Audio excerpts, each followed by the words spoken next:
ازيكم حبايبي؟ عاملين ايه؟ وحشتوني. النهارده ان شاء الله هنعمل مع بعض حاجه ناس كتير بتحبها وبتموت فيها.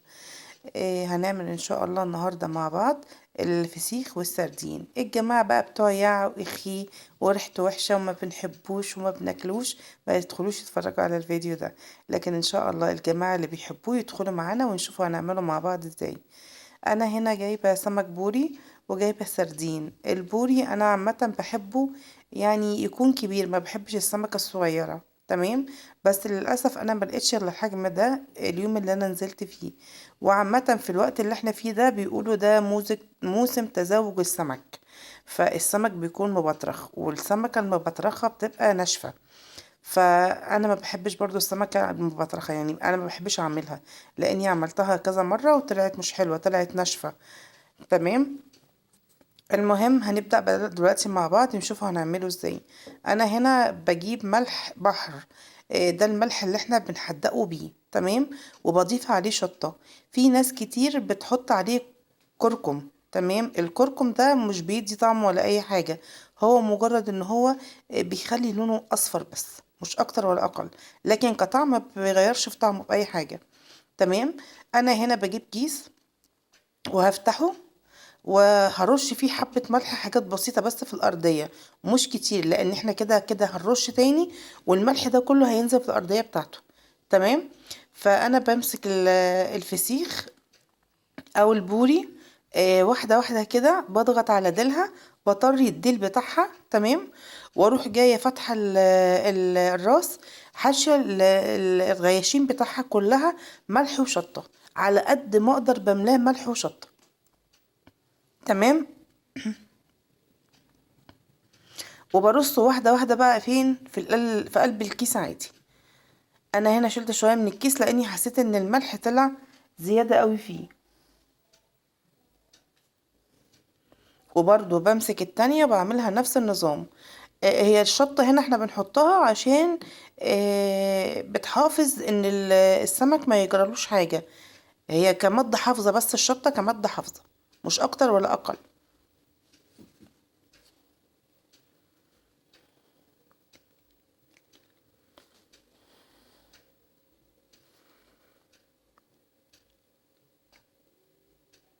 بحشيه برضو راسه على قد ما بقدر. تمام. زي ما انتوا شايفين كده. الفسيخ ده هيقعد قد ايه؟ احنا عشان في الشتاء بسيبه حوالي 8 ايام بالكتير. في الصيف 5 6 ايام. طبعا الصيف بيبقى الجو حر جدا والفسيخ بيستوي بسرعة بطريقة رهيبة يعني. فهو 5 ايام او 6 ايام في الصيف انا بعمله بنفتح عليه وبناكله عادي، مفيش فيه اي مشكلة. وبيبقى مستوي وطعمه طالع تحفة. تمام. وما بيبقاش فيه دم ولا فيه اي حاجة. الشتاء بيغيب شوية عشان السقعة، فانا بضطر اسيبه في الشتاء 8 ايام. كده انا ايه، خلاص قربت اخلص، فاضل واحدة. دي اخر واحدة انا هعملها. تمام. برضو بطري الديل بتاعها وبرجع ايه احشي راسها زي ما عملت التلاتة التانيين.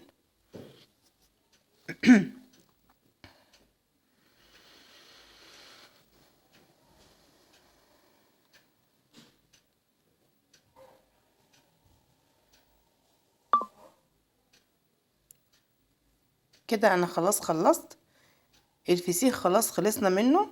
تمام.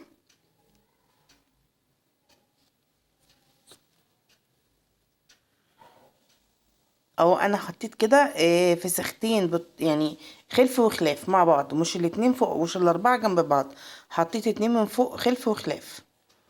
تمام. وطبعا برش بقى فوق الفسيخ كله، بغطي جسمه كلته ملح عشان برضو نحافظ على جسمه. بنغطي جسمه كلته ملح بس مش كتير عشان ما يبقاش حادق زيادة عن اللزوم. تمام. كده بقى هقفل الكيسة كويس جدا، هفضيها من اي هوا جواها. تمام. وهقفل الكيسة كويس جدا. هتشوفوا دلوقتي انا هعملها ازاي.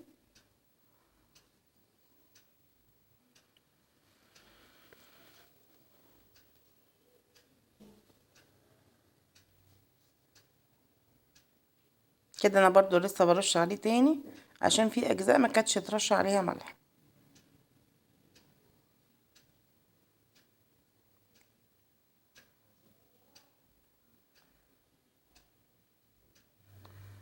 اهو انا كده بقى فضيت، اتكيت عليه تمام، وهقفله بحيث ان انا اكون خرجت الهواء ايه من الكيس كله.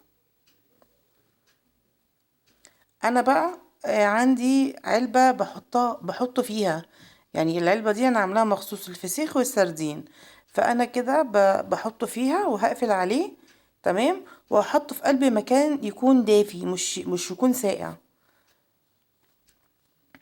هنا بقى خلاص خلصنا من الفسيخ، ندخل على السردين. هعمله بنفس طريقة الفسيخ بالظبط، مفيش فرق ما بينهم. هرش برضو ملح في الكيس.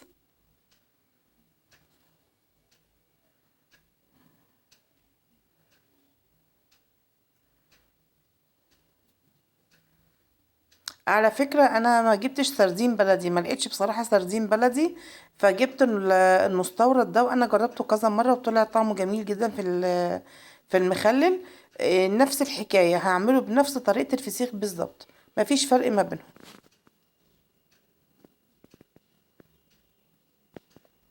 انا جبته غسلته بميه وليمون وملح تمام، وبعد كده نقلته في قلب مصفى، وحطيت راسه، وقفته على راسه بحيث ان اي دم اي ميه فيه بتتصفى. سبته حوالي ساعه كده او ساعه ونص برضو، لغايه ما الميه بتاعته اتصفت خالص، واتاكدت ان هو ما فيهوش اي ميه ولا اي دم من جواه. وبعد كده رحت جايه واخداه وحشيت راسه اهو قدامكم تمام، وبرضو هحطه طبقات. وبعد ما اخلصه خالص هروح جايه رشه نفس الحكايه، كل دور هحطه في السردين هرش فوقه ملح، كل دور هحطه هرش فوقه ملح، عشان احافظ على كل برضو جسمه ما يجرروش اي حاجه. ونفس الطريقه ملح وشطه. وساعات برضو يعني بحط له معلقتين 3 خل كده، بيضيع اي زفاره فيه او اي ريحه فيه بتضيع، ما بيبقاش فيه اي حاجه زفره.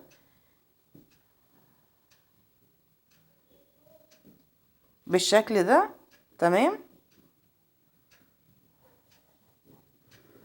وهبتدي ارش بقى فوق جسمه، دي اول طبقة انا عملتها، هبتدي ارش فوق جسمه ملح، وبرده مش كتير عشان ما يطلعش حادق زيادة عن اللزوم. الحاجة اما بتكون حدقها وسط بتبقى احسن ما تطلع حادقة قوي. برضو عملناه خلف وخلاف.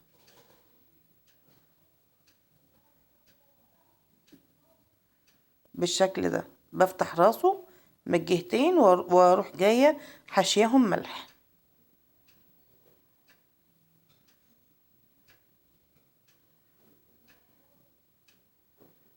زي ما انتوا شايفين كده.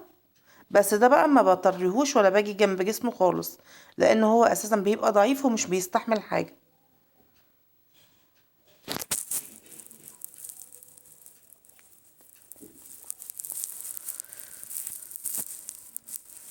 كده انا خلاص قربت اخلص.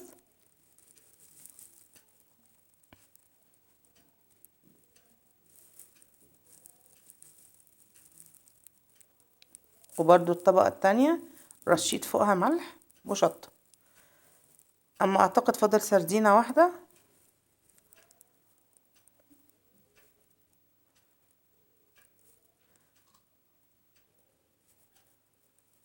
كده فاضل واحدة اهي، دي اخر واحدة هعملها.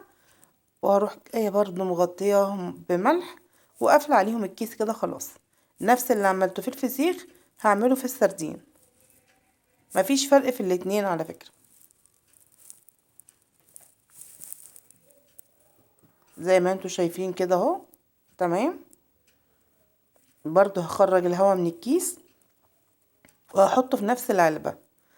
لو متاح عندكم علبة تانية مفيش مشكلة، لو مش متاح عادي. هو الافضل طبعا ان هو يكون في علبة تانية لوحده. كده الفيديو بتاعنا خلص. يا رب يكون الفيديو عجبكم وتشجعوني وتعملوا لي لايك سبسكرايب. اشوفكم في فيديو جديد.